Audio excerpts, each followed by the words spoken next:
자, 존 로크 네 번째 강의입니다. 우리가 지난 시간에 그 생산성의 논리를 얘기했어요. 중세 때의 소유권의 문제라고 하는 것이 소위 충분한 게 내가 다 먹었다 따온 거를, 그런데도 혹시라도 다른 사람이 못 먹게 되면 그것으로 인해서 내 소유권을 주장할 수 없다. 이게 중세의 한계였단 말이에요. 근데 이제 존 로크가 뭘 얘기를 해요? 생산성의 한계를 얘기하는 거죠. 그러니까 충분한 한계를 뛰어넘을 수 있는 조건들은 뭐예요? 내가 다른 사람한테 더 많은 걸 줄 수 있다. 그래서 아메리카 인디안 예를 들면서 1에이커의 땅이 10가마니의 쌀을 생산할 수 있다면 기존의 인디안들이 한 가마니의 쌀밖에 생산을 못했으니 그럼 10개 중에 하나 줄게. 그럼 9가마니가 더 나온 거 아니야? 그러니까 많이 생산하는 게 좋은 게 아니냐? 그런 얘기입니다. 이게 정말 그 생산성의 논리고 자본주의가 더 많이 생산하면 좋다고 하는 논리를 갖고 그게 이제 식민지 지배를 그 소위 합리화하는 대단히 중요한 하나의 근거가 된 거죠.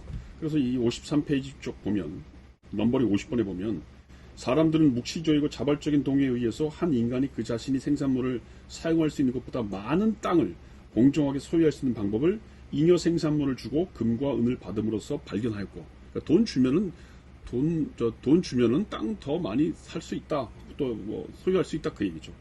그 다음에 그 결과 토지를 불균등하고 불평등하게 소유하는 데 합의했다는 점이 확실하다. 이렇게까지 확실하게 얘기를 하고 있다는 게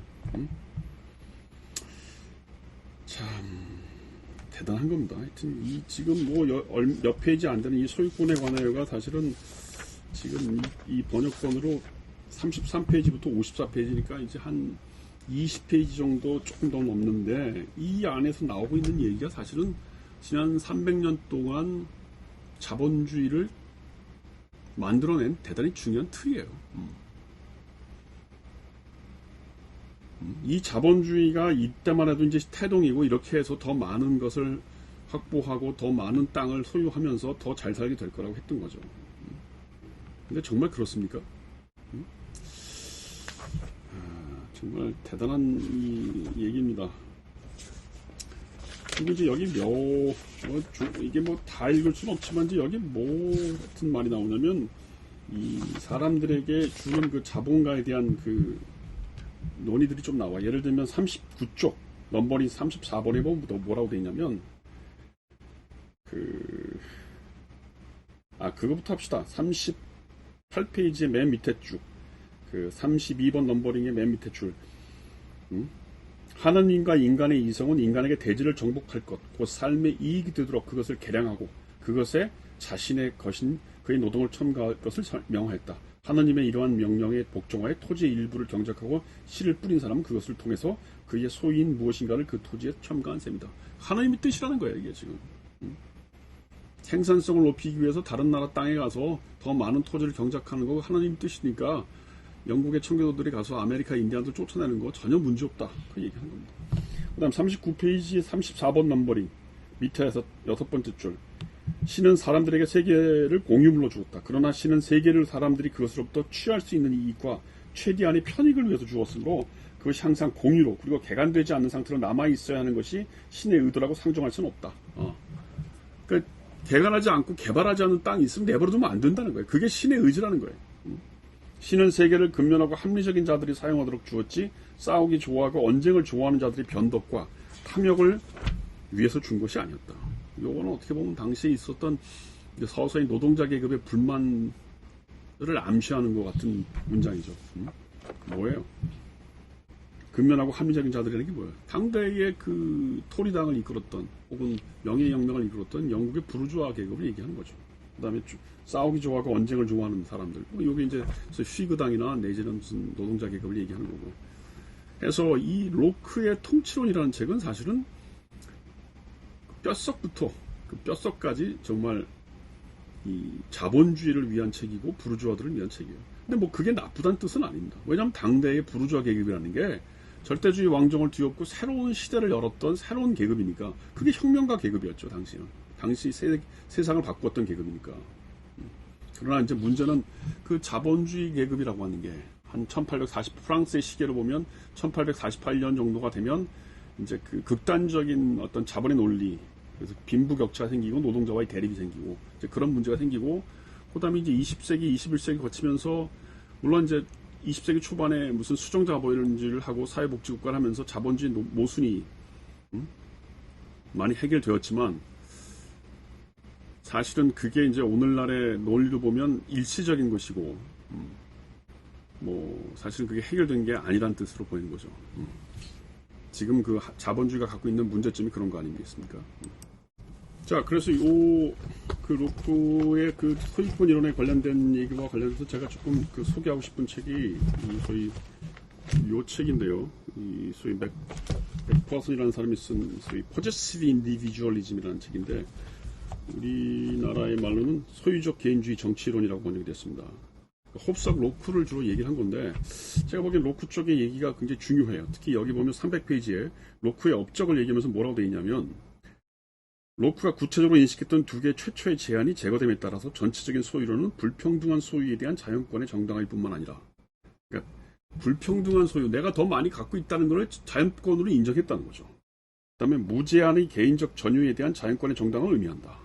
한 사람의 노동이 곧 그의 소유라는 주장은 이러한 정당화의 출발점이다. 그러니까 중요한 게 뭐예요? 임금 노동을 인정했다는 거죠. 임금 노동을. 이게 로크의 업적이라는 거예요. 그리고 이제 이 사람, 이 맥퍼슨의 여기가 뭐냐면, 이 313페이지, 이 소위 차별적 권리에 대해서 얘기를 하는데, 누구도 다른 사람의 지배를 받지 않는다는 애초의 자연권적인 평등은, 그렇죠. 원래 자연권의 논리가 뭐예요? 누구도 다른 사람한테 지배받지 않는다. 근데 그것은 소유의 차별성에 의해서 더 이상 지속될 수 없게 된다. 그렇죠. 다른 사람의 노동을 임금을 주고 살 수 있다고 하는 말은, 내가 소유를 많이 한 사람이기 때문에 너는 내 지배를 받아야 된다고 하는 차별성에 대한 논리가 시작된 거예요. 그래서 로크가 가지고 있던, 적어도 맥퍼슨이 보기에 로크가 했던 임금 노동에 대한 이 계약은 차별적 권리를 인정한다는 겁니다. 그리고 그게 차별적 합리성이라는 거예요. 그러니까 315페이지. 자연상태의 최초의 단계에서 인간은 노동을 통해 자연을 정복하기 위해 전유하는 것이 곧 합리적인 행위가 되는 그러한 자연적 환경에 처한다. 합리적 행위의 본질은 근면한 전유이다. 그러나 소유에 관한 장의 중간부터 합리적인 행위의 본질은 변한다. 거기서부터 자신과 자신의 가족이 필요한 것을 생산하는 데 충분한 만큼의 적당한 양의 토지에 대한 근면한 전유에서 그러한 목적이 이용될 수 있는 이상의 전유로 바뀐다. 그렇죠. 처음에 합리적인 행위라고 하는 건 그냥 내가 먹고 살 만한 것, 거기에만 한정되는 것이에요. 그런데 생산성의 논리, 소위 충분히 한계를 극복할 수 있는 생산성의 논리를 펴는 그 챕터, 우리가 이제 아메리카 인디안 얘기를 했던 그 챕터에 가면 이제 내가 먹고 살 걸 넘어서서 그 이상의 것을 더 많이 가져라는 겁니다. 그게 합리적이라고 보는 거예요. 참 이게 문제예요. 그러니까 더 많이 갖는 것이, 내가 필요한 것 이상의 더 많이 갖는 것이 과연 합리적인 거냐. 그러나 하여튼 그것을 로크는 차별적인 권리고 그걸 합리적인 행위라고 본 거예요. 이런 논리가 바로 그 합리적인 행위를 하는 사람과 그러지 못한 사람의 두 차별적인 계급을 만들어낸다는 거죠. 328페이지 지금 맥퍼슨 책입니다.